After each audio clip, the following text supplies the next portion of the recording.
Boa noite. Vamos chegando. Vamos ver. Primeiro chamar a minha convidada.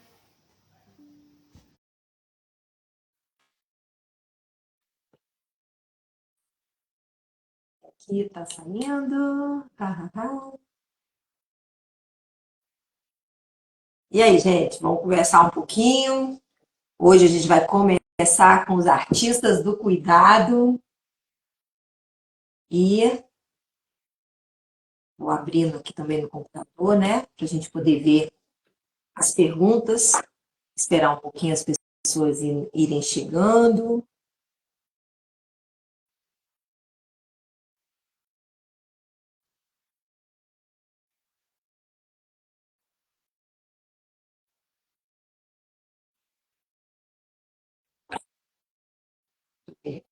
Aqui.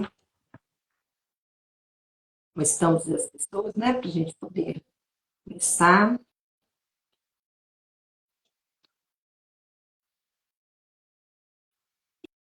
E a nossa convidada de hoje, vou falar por que eu convidei, né? Ela foi a primeira. A gente está começando uma era, né, de conversas. Eu levei um tempo para querer estar aqui, mas eu vi que era importante conversar um pouco sobre o que a gente faz. E a gente teve agora, né, no mês passado, o nosso primeiro congresso de DIE Floor Time. E quando eu cheguei nesse congresso, que eu vi todas aquelas pessoas que estão se dedicando ao outro, a uma forma de atendimento respeitosa, não tinha como não iniciar pelo cuidado que nós estamos precisando, né? Esse cuidado dos psicólogos, nós que atendemos também precisamos ser cuidados. Então, não tinha como não chamar a minha amiga Ali de Marx. Eu vou, eu vou só aqui ver aqui que eu não estou conseguindo entrar aqui na minha página aqui. Vou dar aqui para meus, meus colegas aqui que estão comigo, né? Começando essa vida aqui. Vou abrir aqui a minha página para a gente poder ir acompanhando quem está chegando. E eu vou pedir a vocês que pode ir colocando as perguntas depois, de acordo com o que eu vou conversando com a Lid, e vocês vão.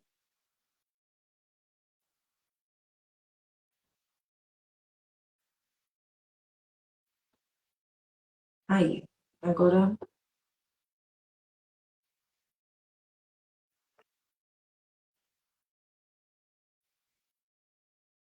Já podemos convidar aí a Lid para entrar. Tá pronta aí, meu amor? Esperando.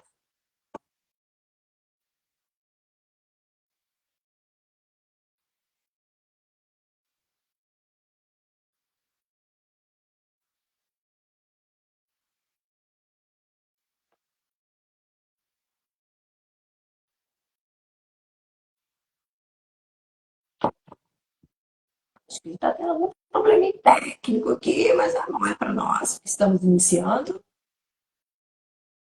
Ela respondeu.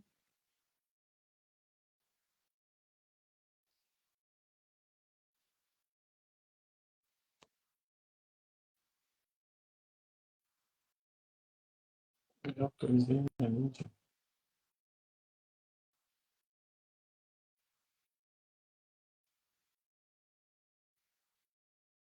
Dá? Volta a câmera para frente e a gente começa aqui. Aí, agora eu vou colocar aqui frente para mim aqui e a gente começa. Convidar minha amiga Lid para entrar. Oi, Amanda. Estilosa? Só você mesma, Amanda.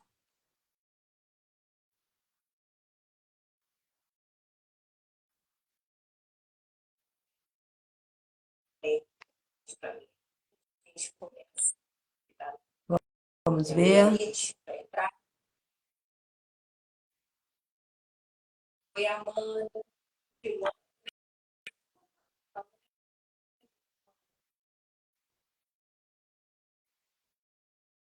Tô aí? Então vou.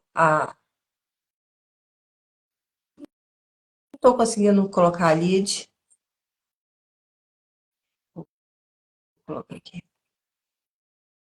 Agora acho que vai, hein? Agora acho que vai. Vê se foi. Oi, minha querida, boa noite. Seja bem-vinda, Boa Lid. noite, minha gente. Boa noite, Kelly, Márcio, que eu sei que tá por aí, toda a equipe técnica do Arte de Cuidar. Eu confesso que eu não sou muito afeita a essas tecnologias, então eu estava aqui levando uma surra. Mas a gente vai aprendendo, sabe, Lid? Eu acho que é muito importante a gente começar, né? Vamos começar a conversar, vamos começar a aprender a lidar. Os meninos estão me ajudando aqui bastante, né? As meninas. Os meninos não, o menino só o Márcio. Mas tem uma equipe, sim, umas meninas que estão começando comigo aqui firme. E aí, meu bem? Vamos começar? Conversar? Eu venho Vamos embora. falando, essa semana eu comecei a fazer os vídeos, a blogueirar, né, gente? Como é que é difícil, né, Alide?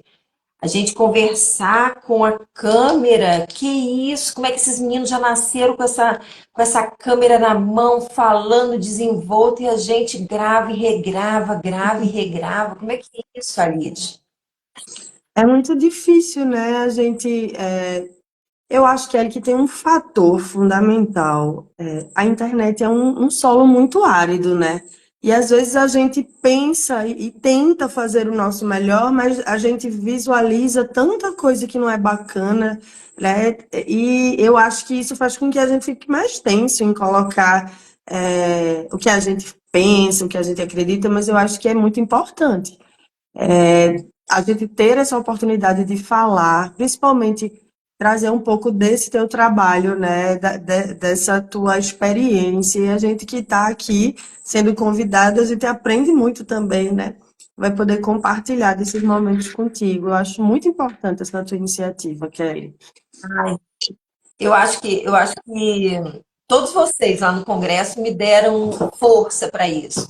Estou nessa caminhada aí já tem um tempo, na luta pelo brincar respeitoso e pelo brincar, por que não, dentro de um modelo que vai tratar crianças.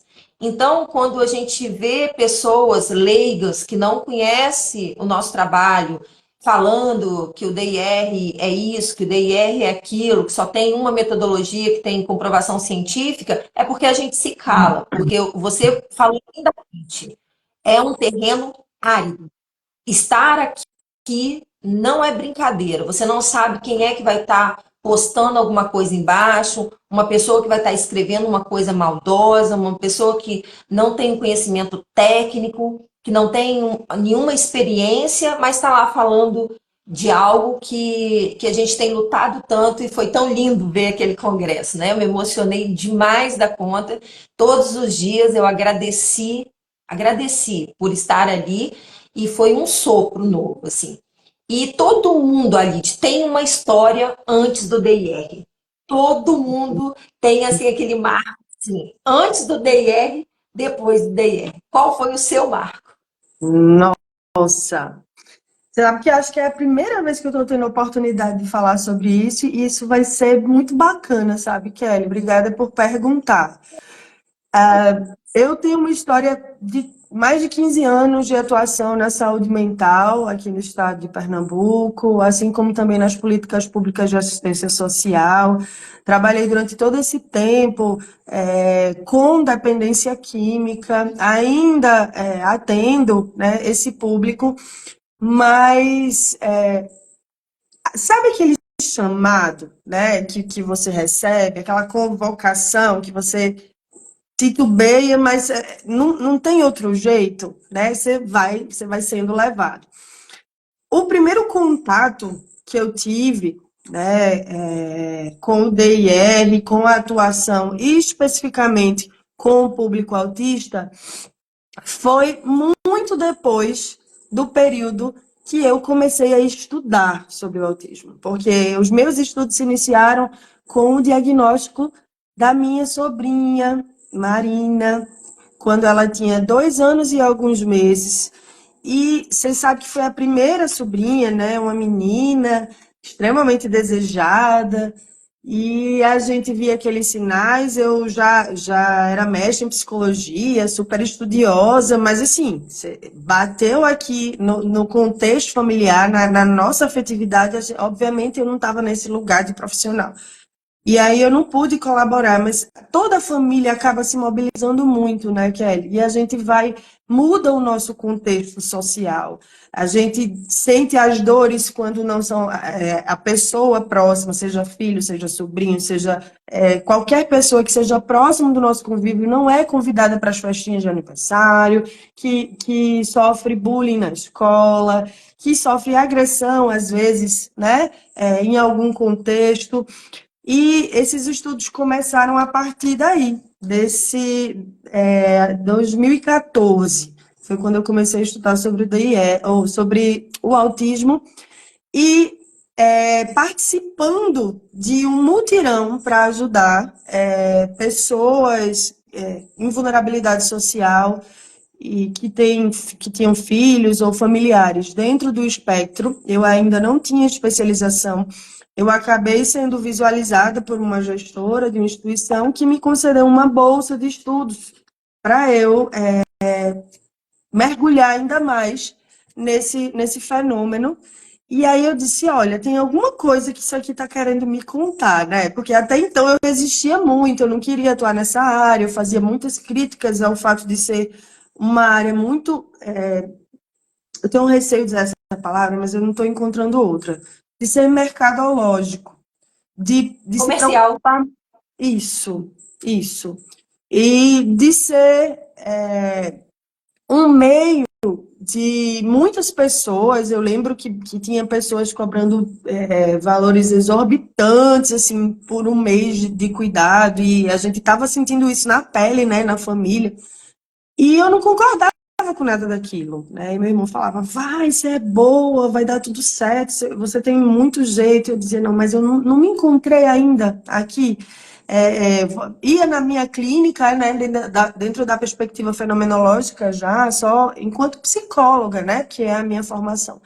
Mas aí, dentro dessa especialização, eu tive o acesso a um primeiro curso lá com a Patrícia Piacentini, no CDI, e nossa, aí, aí bateu, aí não teve mais jeito. Minha paixão foi estabelecida instantaneamente, e desde então, foi 2018, o contato com o DIR, e de lá para cá eu não larguei mais, e a gente foi se encontrando, inclusive, aí, né, Kelly? Em cursos, né? É, isso. E assim, você está contando essa história, muitas histórias chegam até mim exatamente por isso. As pessoas, eu tenho convivido agora com um outro público, onde eu dou um pouco do meu tempo para essa instituição aqui no Rio, e é o que tem chegado para mim exatamente isso. É que como que eu não tive acesso a esse tratamento antes? Como é que eu não conheço do que você está falando? Eu me vejo que eu já sei, eu sei fazer isso, mas eu não sei fazer isso com um objetivo funcional, né? Então a gente precisa muito estender a nossa conversa em cima do coach da família, pegar firme em cima da família, porque essa família bem cuidada, bem tratada, né? E você teve isso aí para nos dar como testemunho. E uma das perguntas que eu faria para você, assim, por que o modelo DIR na psicologia? Porque a gente tem vários profissionais, eu convivo com vários profissionais, muitas fonos, muitos psicomotricistas, né? Alguns fisioterapeutas, mas psicólogos por toda a ética da profissão, né, do sigilo. É, né, nunca cheguei a perguntar isso para uma psicóloga. Eu estou perguntando agora a primeira vez para você. Eu ainda não tive essa oportunidade. Por que o DIR, né, na psicologia? Hum, eu essa pergunta eu vou responder da seguinte forma.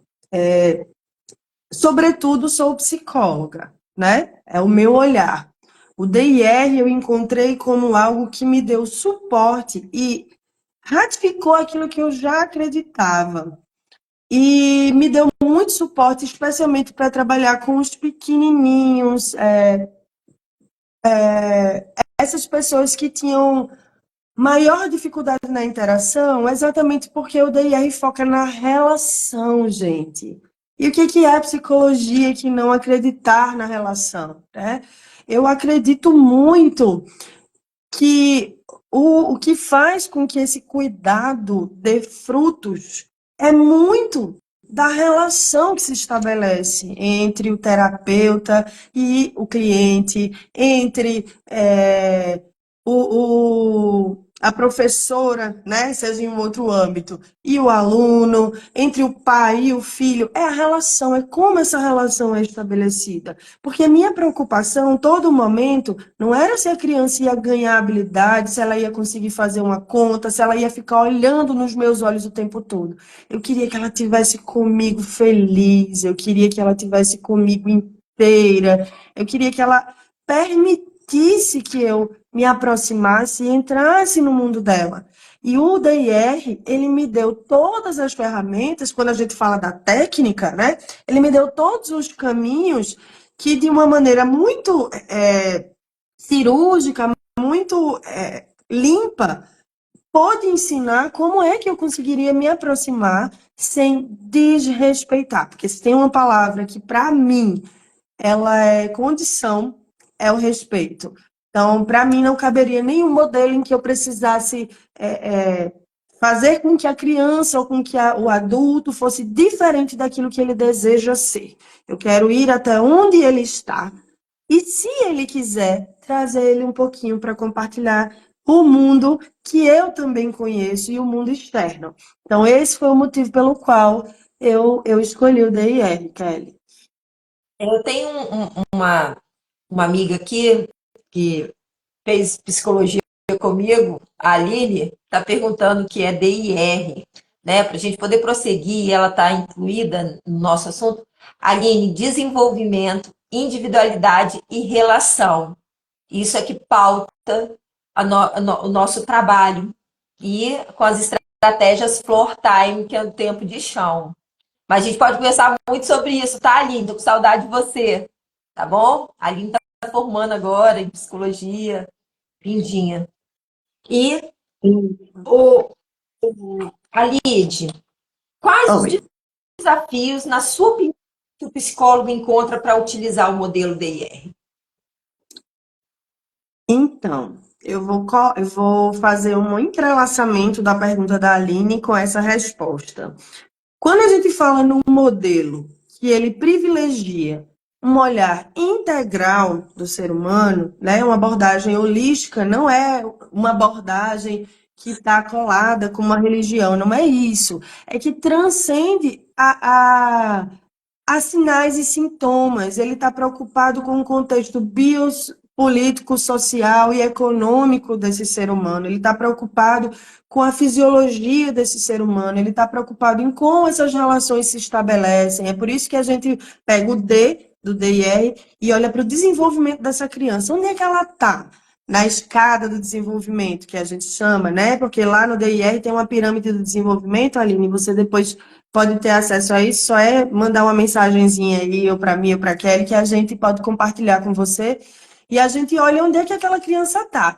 Depois a gente olha, aliás, concomitantemente, a gente olha também como é que ela está se desenvolvendo fisiologicamente. Essa criança tem desafios sensoriais, essa criança tem desafios biológicos, e a gente olha para as relações. Então, como é que é a história dessa família? Como é que os pais conseguem se relacionar? Eles têm um tempinho de chão, um tempinho de brincadeira, né, que seria o for time. Como é que essa criança se relaciona com as telas? Como é que é o dia a dia dessa criança? Ela tem uma rotina? Então a gente olha de uma forma muito integral. E dentro desse contexto, você pode perceber que é uma complexidade, porque a gente não vai olhar só. A criança chegou, a gente olha para o comportamento dela e aí vai aplicar uma técnica em cima daquilo. Não. A gente tem um olhar muito ampliado. A Patrícia, né, que é a mentora de todas e todos nós aqui, ela costuma falar, a gente não pode só olhar a árvore, a gente também tem que olhar a floresta, né? A gente tem que olhar todo esse contexto.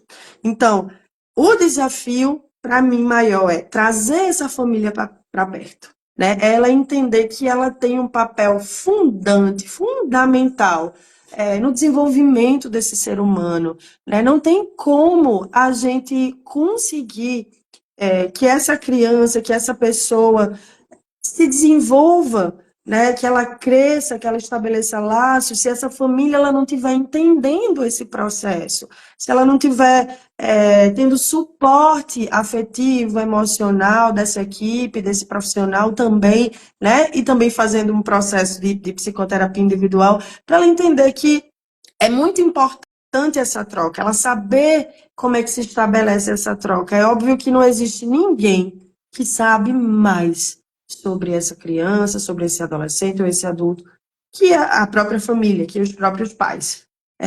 Mas a gente sabe também que muitas vezes o diagnóstico ele traz uma confusão muito grande, né? Uma angústia muito grande, que acaba desconectando um pouco essas famílias. Então, nosso papel enquanto profissionais é mediar isso e dar esse suporte, né, para que essas famílias se reencontrem, que encontrem uma sintonia que seja prazerosa.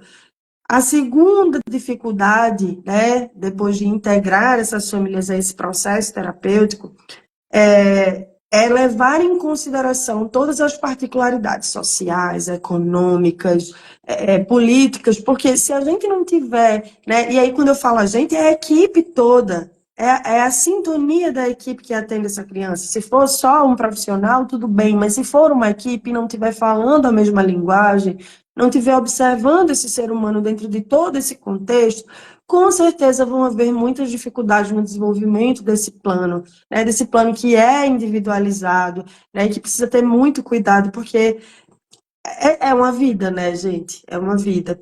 E eu acho que o terceiro ponto que eu traria é uma dificuldade muito relacionada às equipes mesmo, né?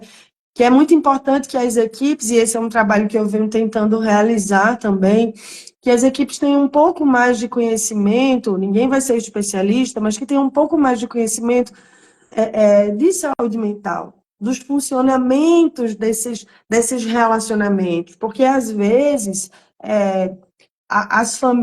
os profissionais olham para a criança e, e querem esse resultado e muitas vezes não compreendem bem o tempo da família em elaborar, em participar ou não, e as resistências, mas, gente, tudo isso é parte de um processo que não pode ser ignorado.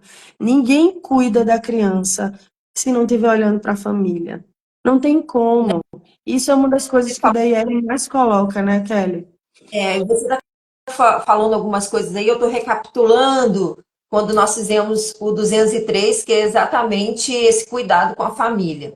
Nós precisamos ter essa orientação, porque o modelo, né, o DIR Floor Time, ele nos capacita muito a gente ter a olhar a criança com essa integralidade. Então, não é que nós sejamos especialistas, mas nós, né, vamos fazer um percurso de estudo, sim, sensorial, de linguagem e emocional. E eu provei isso no 203, porque as famílias queriam muito conversar desde o diagnóstico, eles queriam me contar coisas que não tinham nas anamneses, eles queriam me colocar a par daquele sofrimento mesmo que foi a gestação e a maior parte dos pacientes, né, que eu trabalhei até hoje como coach, se eu não tiver firme Se eu não souber para onde eu estou caminhando, eu vou levar para uma pessoalidade muito grande e seria muito exaustivo, porque você começa a não trabalhar o que essa criança precisa e que esses pais precisam trabalhar com a criança, e a família começa assim, né? Ou, geralmente a mãe, quando está comigo, focar nela só e sai fora do foco, que é o trabalho com a criança.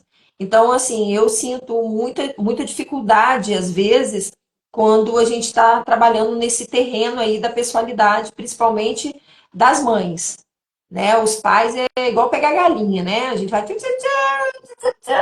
colocar dentro da sessão para trabalhar junto, para conseguir que façam, né, os atendimentos. Então, para mim, é de extrema importância estar conversando com a psicóloga que trabalha dentro do modelo, porque a gente vê, às vezes, a dificuldade de encontrar um profissional DIR psicólogo, porque hoje a gente trabalha muito com os processos, né? E os processos, eles vêm, psicologia, DIR Floor Time, aí às vezes mistura a aba na mesma cumbuca, coloca a aba e DIR. Então, acho que a gente, nos próximas conversas, sabe, ali, já deixando o convite, a gente vai conversar um pouquinho mais sobre DIR Floor Time, ouviu?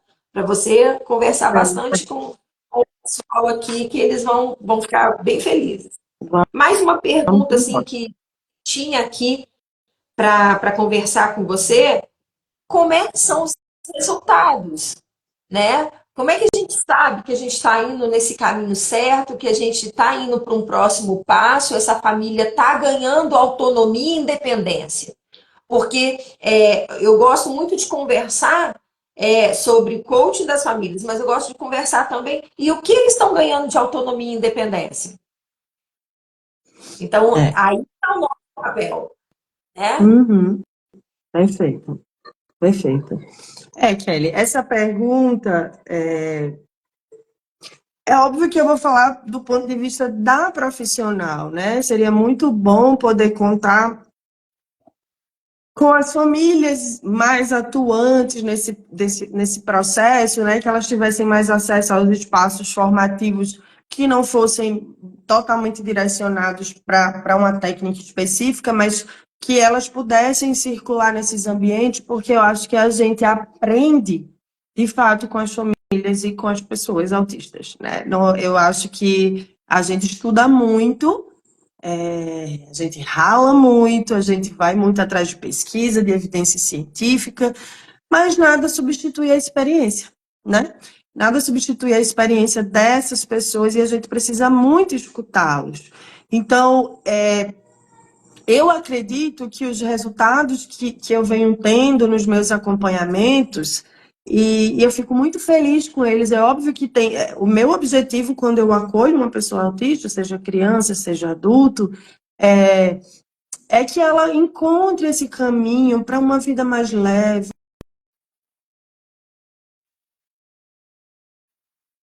para o mundo, né? Até onde ela pode ir, que o mundo também não invada o espaço dela.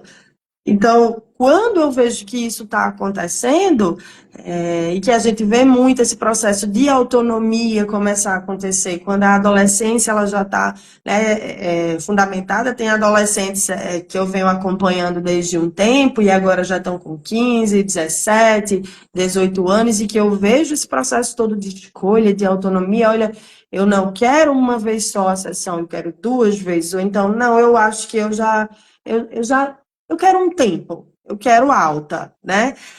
E esses processos, para mim, são a sinalização desse percurso que eu venho trilhando, porque a gente não acompanha esperando acompanhar para sempre.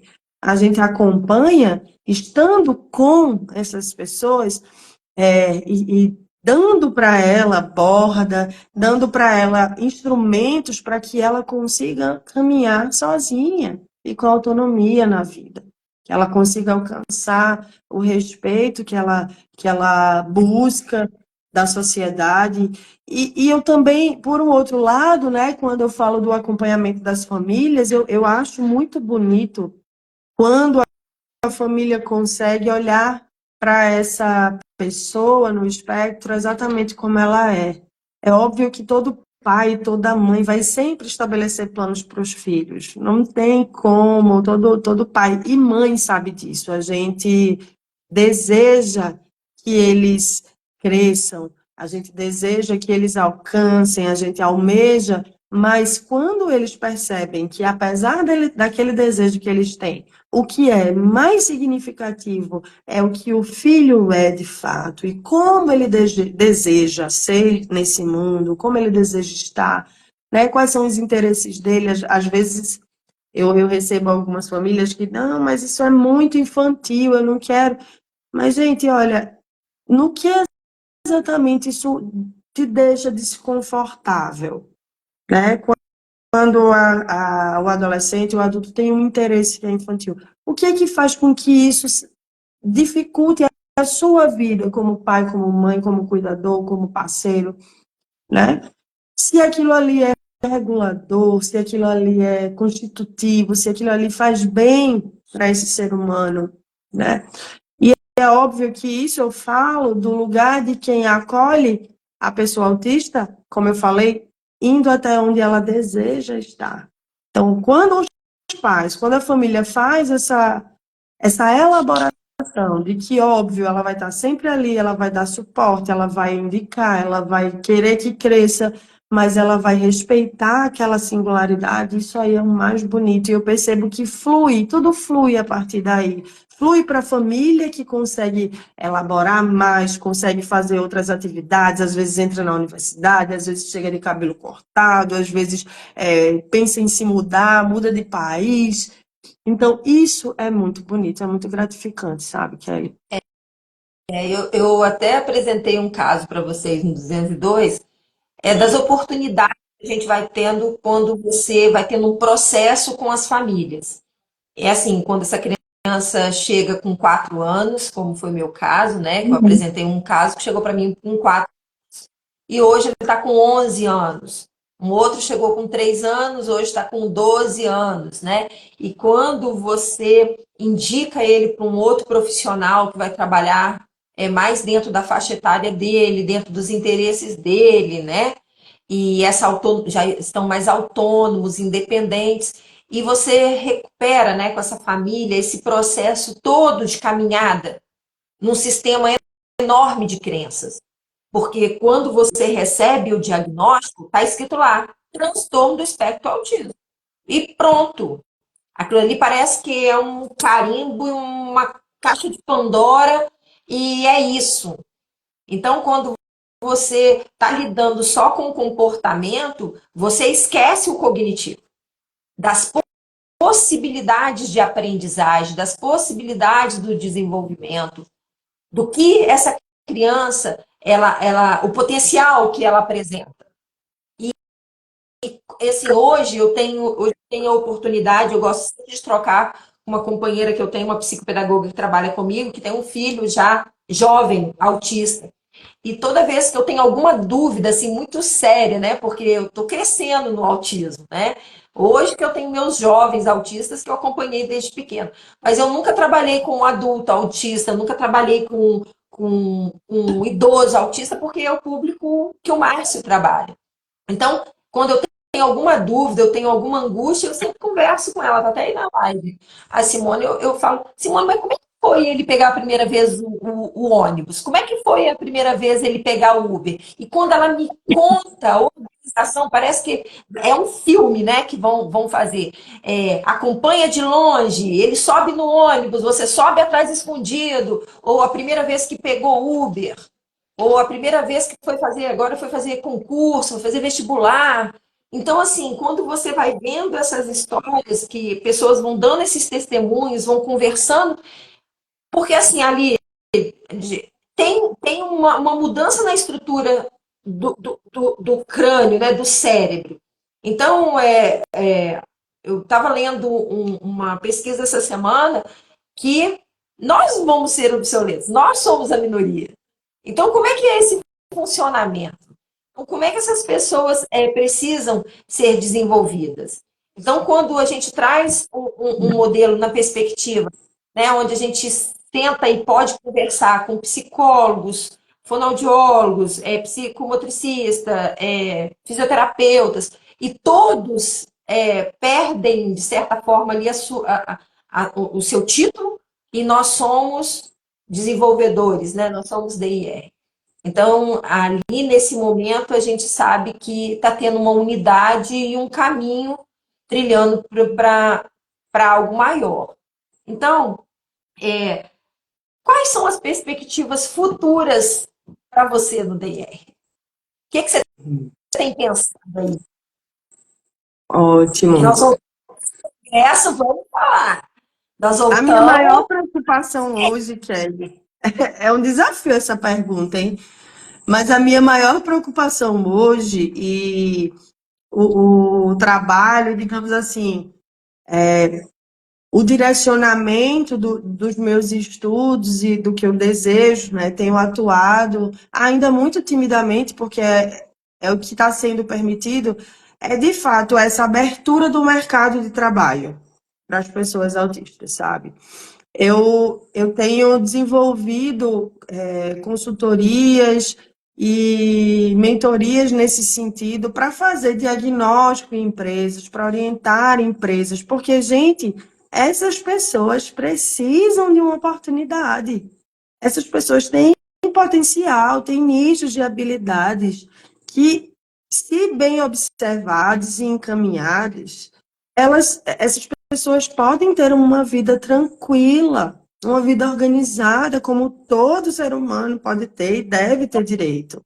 Agora, para isso é muito importante que a gente entenda a característica dessa pessoa, para que ela, aproveitando e fazemos um apelo, né, às empresas, que elas possam dar abertura para essas pessoas, que isso possa ser dialogado, que as empresas de recrutamento também possam olhar para essas pessoas. Existem empresas hoje que fazem trabalhos de recrutamento específico para observar o perfil dessa pessoa, com uma determinada vaga das empresas, mas não adianta só você selecionar e colocar essa pessoa dentro de uma empresa, ou abrir espaço dentro das universidades, ou dizer que está fazendo inclusão nas escolas, se a gente não muda a nossa concepção, se a gente não olha diferente, né? E não adapta os espaços, porque é necessário uma mudança, de fato, de paradigma, né? Para que a gente observe que hoje é a neurodiversidade. E daqui para frente vai ser assim. De fato, a gente está... O nosso cérebro, a nossa forma de funcionamento cerebral, ela... Como é que eu acho uma palavra para isso? Ela vai ficar tímida daqui para frente em relação aos cérebros que a gente brinca, né? A gente faz essa piada interna. Os cérebros que estão surgindo agora são muito potentes, visualizam, têm habilidades.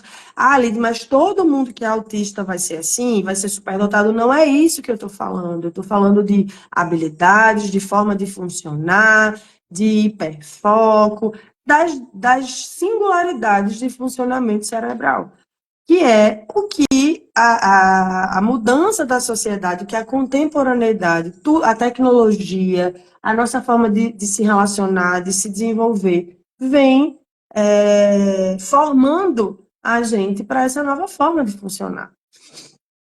E, olha, Lid, e outra piada que eu tenho dado por aí, né, e feito perguntas em fóruns, em grupos, é como você também, vamos tirar a parte da contratação, mas e quando você contrata uma pessoa que é autista, que ainda não tem diagnóstico, que ela não se percebeu autista ainda, mas às vezes você, né, trabalha um tempo e você vai vendo característica daquela pessoa, você vai vendo sofrimento, porque o autismo, ele gera sofrimento. É aí que nós entramos com as estratégias. É para que ele consiga lidar melhor com esse transtorno e passar melhor, ter as suas conquistas. Então, assim, também não se vê nos ambientes de trabalho, principalmente os RHs, e aí está uma praia onde as psicólogas, né, atuam, no RH não se vê medidas também para poder acolher ou direcionar esse profissional para que ele dê o máximo do potencial dele, não enfiando um círculo num quadrado, sabe? As habilidades que ele apresenta são outras, e a gente hoje já se vê em algumas multinacionais isso. E é muito importante o que você está trazendo, porque o Márcio vai trazer isso, eu já sei quem eu vou enfiar com o Márcio, para trazer no mercado trabalho esses jovens, porque a gente está formando um exército. É um exército. São pessoas que querem sim ser desenvolvidas, são famílias que buscam sim, mas que às vezes a opção que tem é lidar só com o comportamento e não com o desenvolvimento e não com o potencial dessas pessoas. A Lídia, a gente está entrando nos 40 minutos. Eu vou pedir às pessoas que têm perguntas para a Lídia, e eu queria, Lídia, quando eu vi, né, as suas formações, seu desempenho, eu fiquei muito interessada nesse grupo psicoexpressividade. Fiquei muito interessada em saber dele, e eu acho que o pessoal merece saber um pouquinho desse trabalho aí que você idealizou. Ai, isso é. Ai, meu Deus, é muito bonito, sabe? Eu queria a Alan aqui agora para a gente falar, com todo aquele entusiasmo também, né? O Todo mundo. Psicoexpressividade, gente, ele foi uma iniciativa para que eu conseguisse acolher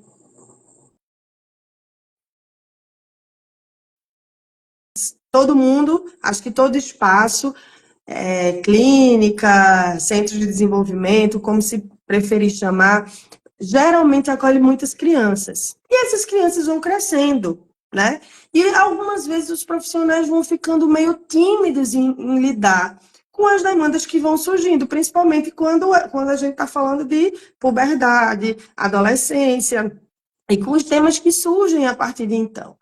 Então, eu estava atendendo uma quantidade interessante de adolescentes, de pré-adolescentes nessa época, e eu via que tinha muitos componentes, muitos temas transversais que precisavam de espaço para serem trabalhados, que a gente precisava colocar esses adolescentes em interação para que a gente pudesse prepará-los minimamente, né, para essas interações no mundo, porque é aí onde começam a surgir também muitas dificuldades com a socialização. Quando a gente lê autobiografias, autorrelatos de pessoas no espectro, a gente vê que a adolescência é um dos períodos que geram maior sofrimento, porque também é um período em que é demandado da gente que a gente se relacione, que a gente encontre um grupo de amigos. E aí. Oi? Adolescência é adolescência, né? Isso. Isso. E aí a gente teve essa ideia, eu iniciei com uma amiga, uma fonoaudióloga maravilhosa, Priscila, que hoje a gente não está mais trabalhando junto, porque ela mora em um outro, está se organizando para morar em um outro estado. E depois chegou o Alan, que foi quando a gente nomeou esse grupo de psicoexpressividade, que foi quando a gente uniu a arte-terapia com a psicologia para que esses adolescentes tivessem meios de expressividade, de expressar as emoções, as frustrações, as angústias, meios em que a gente pudesse trabalhar as relações e os temas transversais próprios da adolescência num espaço de cuidado, num espaço que é seguro, com adaptações, com as acomodações sensoriais. E aí, a partir de então, a gente começou a perceber o quanto esses adolescentes conseguiram evoluir positivamente na sua adolescência, de uma maneira mais fluida. E são temas, às vezes, que as pessoas ficam muito surpresas. Eu lembro que um dos temas que a gente mais trabalhou foi sobre a morte, né? E aí eles tinham muitas curiosidades sobre a morte. Foi um tema que surgiu logo depois de uma intervenção que a gente fez do Dia dos Pais. E surgiram muitas questões e a gente disse, então a gente vai fazer uma entrevista com a morte. E aí esses meninos prepararam todo um questionário para poder entrevistar a Dona Morte, que era eu, né? Lógico que a Alan é ator, mas é óbvio que a gente trabalhando junto, a gente dava um jeito dessas coisas acontecerem. Foi muito bonito de ver, né? Os meninos podendo perguntar, olha, no céu tem pão? Né? Uma das perguntas, no céu tem pão? Você existe mesmo? Eu posso voltar quando eu for para o lado de lá? E aí todo tipo de pergunta de aspecto filosófico surgiu e a gente pôde conversar, gente, sobre filosofia. Então, assim, não tem. Delícia. Foi lindo demais. Assim, esse grupo ele fechou um ciclo. A gente está se preparando para abrir um novo ciclo desse grupo. A gente passou 2 anos com ele em andamento. Hoje os meninos literalmente voaram, estão em outros espaços, estão fazendo artes marciais, estão fazendo academia, estão em outros espaços de socialização e o psicoexpressividade ficou pequeno para eles. Ah, que legal. Fico feliz, tá? E é o que você, a hora que você já estiver voando com outro projeto, por favor, nos mostre. Deixa eu ver a pergunta que tem aqui. Tem alguma aí? Não, porque aqui eu não consigo ler daqui. Deixa eu ver aqui. A Lídia, essa questão da preparação das empresas para recrutamento de pessoas neurodivergentes poderia ser uma temática para discutir com instituições do sistema S, como SESI e Senai? Ai, perdão, como é o nome dela, da moça? É Daniela, né? Isso. Daniela, maravilhosa sua pergunta. Sim, com certeza. Eu acho que essa preparação deveria acontecer em todos os âmbitos, nas esferas público e privadas. A gente sabe que é muito difícil a gente conseguir essa oportunidade, mas é preciso, sim, a gente abrir espaço. Às vezes, essas adaptações, essa formação, essa abertura de diálogo, porque para trazer uma pessoa neurodiversa para dentro de uma empresa, como a gente estava falando, não basta recrutar e colocar a pessoa lá para cumprir uma meta, uma cota. Não é assim que funciona. A gente tem muitas vezes adaptações do ponto de vista físico que são simples e são possíveis de fazer.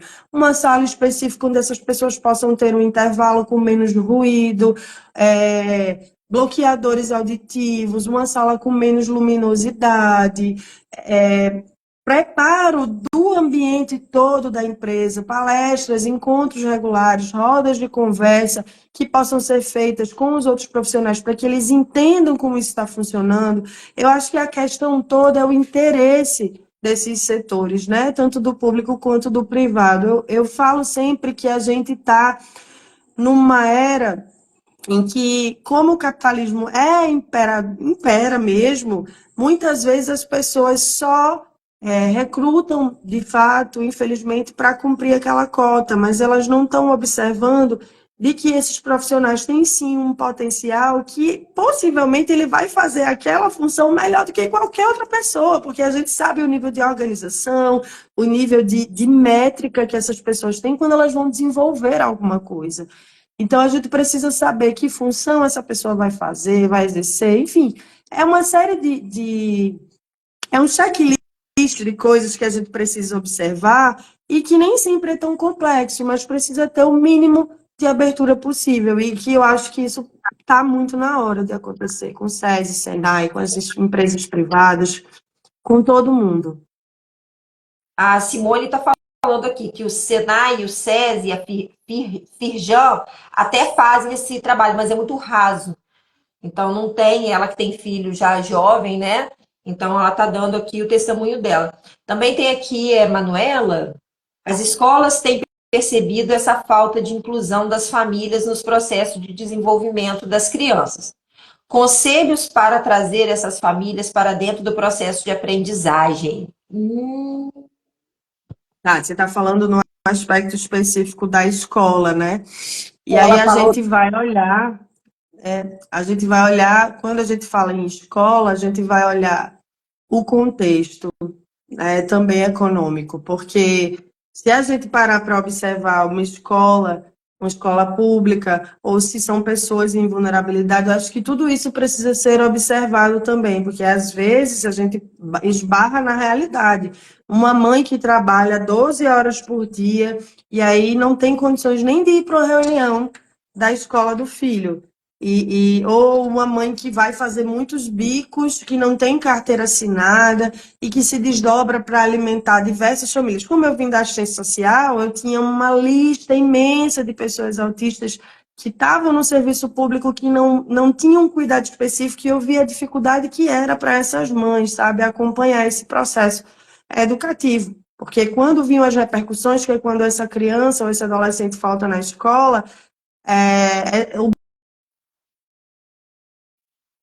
famílias tinham que vir para a gente. E aí, quando eu esbarrava naquela realidade, às vezes o adolescente autista ficava, não tinha diagnóstico, mas tinha todas as, preenchia, né, todas os requisitos para ter um diagnóstico, só que às vezes é muito difícil conseguir pelo SUS, né? Enfim, e quando a gente está lidando com pessoas em escolas privadas, a gente tem que parar para observar que tipo de cuidado essas pessoas, essas crianças estão sendo submetidos, porque isso vai variar muito da crença dessa família. Como é que essa família acredita no desenvolvimento? Quando é uma família que normalmente pega a criança, coloca a criança lá, ela vai ser cuidada, e essa família não interage muito nesse processo de cuidado, é muito comum que essa família não vá saber muito o que fazer, nem quando está com essa criança sozinha em casa e ela entrar num processo de crise importante, nem no processo de aprendizagem, porque ela não está familiarizada com esse processo de cuidado. Então, é importante ir trazendo aos pouquinhos, é importante a equipe perceber a importância dessa família dentro do processo terapêutico, para que ela também expanda a visão dela. Porque é óbvio que a criança ela vai precisar de suporte para aprender em casa, mas não existe outro caminho que não seja o diálogo. Só que esse diálogo precisa ser feito, às vezes, muitas e muitas e muitas vezes, para que a gente vá plantando uma semente que talvez venha a florescer, mas talvez não. Porque às vezes. Né, Ali? Oi? É um processo longo. É, é longo. Por isso que eu falo, existem muitas nuances e a gente precisa perceber de onde é que aquela família está vindo, porque tem família que não acredita mesmo nisso, né? E aí a gente vai respeitar. Não tem muito o que fazer. Se a família não acredita que ela está no processo terapêutico, está no processo de aprendizado da criança, é fundamental, a gente não vai conseguir fazer ela pensar diferente. A gente pode e deve dialogar, mostrar para ela a evidência, dialogar, mostrar, olha, como é legal quando você está junto. Você percebeu que ela aprende muito melhor quando você está junto? Ou você percebeu que ela fica muito mais regulada quando você está próximo? Como é importante você estar junto? É você que sabe mais mesmo. E assim, a gente quando fala isso, a gente não fala mentindo, não. A gente fala dizendo a verdade mesmo, porque a criança não vai substituir o pai e a mãe por ninguém, né? Então ela vai se sentir muito mais confortável normalmente se essa família estiver perto, no ambiente de cuidado. Sim. Alide, eu queria te agradecer, assim, enormemente, coração extremamente quentinho, essa estreia aqui na internet com uma live ao vivo. Que desafio, minha amiga. E assim, a gente tem tanto assunto, que se a gente desfiar um pouquinho para a direita, um pouquinho para a esquerda, Não vai dar. o troço acaba e a gente vai ficar aqui. E isso é bom que a gente tem mais oportunidades de conversar. Eu só tenho a te agradecer assim do fundo do meu coração. Sinta aquele abraço bem apertado que eu te dei aí em Recife, que eu tinha tanta Oh, que vontade de dar uma. delícia. Cheguei perto dela, mas eu dei um abraço tão apertado nela, que eu falei assim: pronto, sem ar. Eu sou dos abraços bem apertados. E assim, te agradecer imensamente pela disponibilidade, pelo carinho, pelo cuidado. E falar para você quem é a nossa próxima convidada da próxima segunda-feira. Quem? Quem será a nossa querida, ó, Adriana Farias, Uau, PO dos que Estados Unidos. maravilha! Não perco por nada, hein? Ela também estudou comigo com a Lídia, ó. Então, a Adriana Muito estará obrigada. conosco semana que vem para a gente tirar um pouquinho, de mistificar essa questão da acomodação sensorial, como que nós profissionais podemos auxiliar melhor essas crianças e essas famílias, né? E também as escolas, eu que trabalho no tripé da escola, o quanto que essas escolas estão sedentas, elas querem sim aprender, é porque a gente tem um currículo muito fechado desde 1963. Então, para poder a gente começar a conversar sobre toda a parte sensorial e toda a parte da saúde mental, a gente vai precisar disso aqui.